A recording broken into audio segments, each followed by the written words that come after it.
The finance minister for ISIS, the second in command of the Islamic State terror organization, was killed by special forces earlier this month.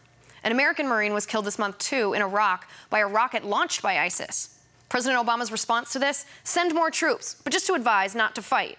And still make no mention of the ideology of ISIS, the radical Islamist beliefs that fuel their violence. Take a look.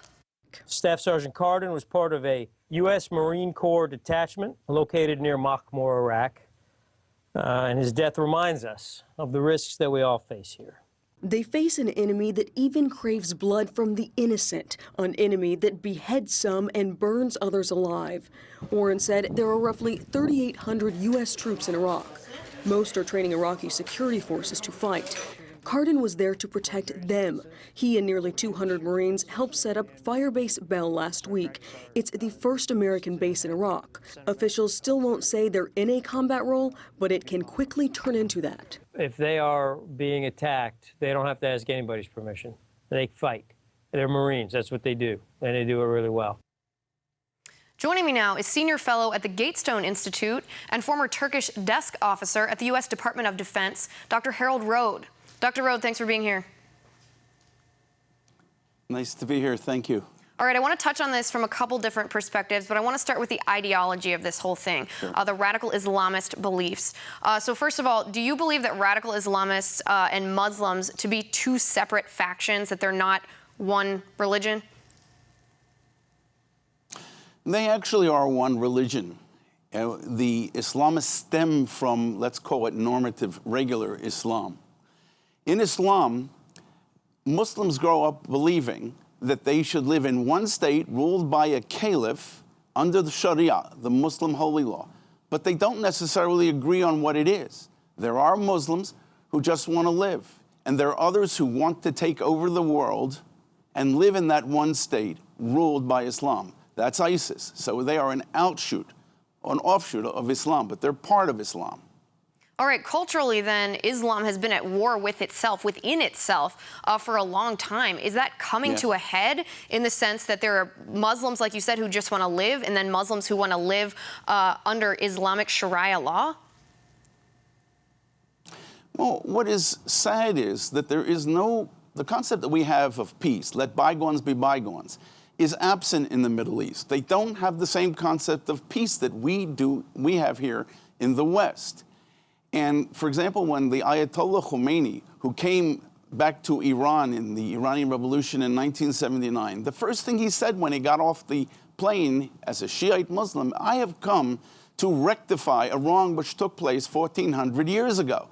And that is when the Shiites lost after their prophet Muhammad died and the Sunnis won. Bygones are not bygones. So yes, they're fighting among themselves, and that war is never over. And then eventually the goal is to take over the entire world. Well, then why, let me ask you this, why aren't peaceful Muslims crying out in outrage at their faith being co-opted in this way? Because we don't hear a lot. There are a few spokespeople for a few organizations here and there, but by and large, the millions, the billions of peaceful Muslims, we don't hear much from them.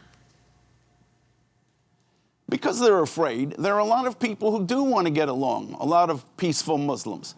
For example, in the United States, we have a dentist by the name of Zuhdi Jasser, which I think it's called the American Islamic Congress, not exactly sure. He's a remarkable man. There is a woman in Canada, Rahil Raza, who also, there are peaceful traditions in Islam. They come from the earliest years of Islam, when Islam was not strong. They have in the Quran, in their Muslim holy book, traditions which do allow them to get along if they want to. But if they open their mouths, they are going to be killed by and large. That's why we don't have people opening their mouths. Because of fear, because we're caving to the terrorists, then we're caving to those radical extremists who want us to live in fear. That's how they control us. They want us to feel like if we don't do exactly what they say, then we're going to die. All right, Dr. Rhode, let's turn to the practical aspect of this, the application. We saw at the beginning of the segment the video about the American Marine that was killed. Now, our President Obama's response to this is to send more troops to the Middle East, but no combat troops, like I said. It's only to advise, only to protect. Is this going to work? No, it can't work. Here's why. The Middle Easterners see us as weak because we won't put our people into the fight. And these people eventually want to take, these fundamentalists, these radical Muslims, they want to take the fight here to the United States. And they're already organizing in the United States. But the fact that our president is unwilling to put boots on the ground tells all the locals, the Middle Easterners, that America is a harmless enemy and an unreliable ally. That's where we are right now, unfortunately. Right, and it seems to me, and you can correct me if I'm wrong here, but it seems to me that our president wants victories in the headlines more than he wants victories on the battlefield. Because recently, the ISIS second in command, as I mentioned before, again, was killed. And I'm not trying to be disrespectful of that. That's an important thing. I'm sure he was an evil man. He needs to be killed. But I don't think that's significant to their organization in the sense that when you cut off the head, someone else just rises into their position. It's not about the organization itself. It's about the ideology first, and then the organization second. That's right. Yes. So you're absolutely right. This organization, ISIS, and their groups like them must be eradicated. And the only way, you can't do that from the air. And a lot of the sorties that the Americans that we have in this part of the world at the moment, they go there. If there's the slightest possibility of a civilian death, then they're called off. So it's not even the numbers of sorties. It's the actual bombing. We need people on the ground, and we have experience. We've done this already.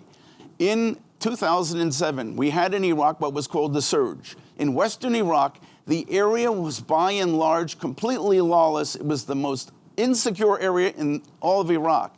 General Petraeus came in, and within 1 year, he worked with the locals and showed no mercy whatsoever to the fundamentalists.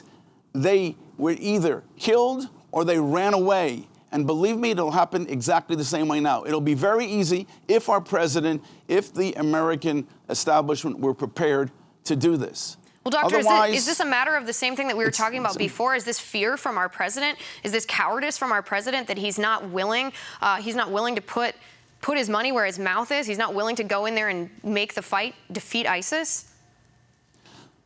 I'm not a psychologist. I can't really tell what's in the president's mind. What I know is in the Middle East, people fear the president because he will not stand up and defend America's allies. Again, as I said, he has turned us into a harmless enemy. And in the Middle East, people look for power.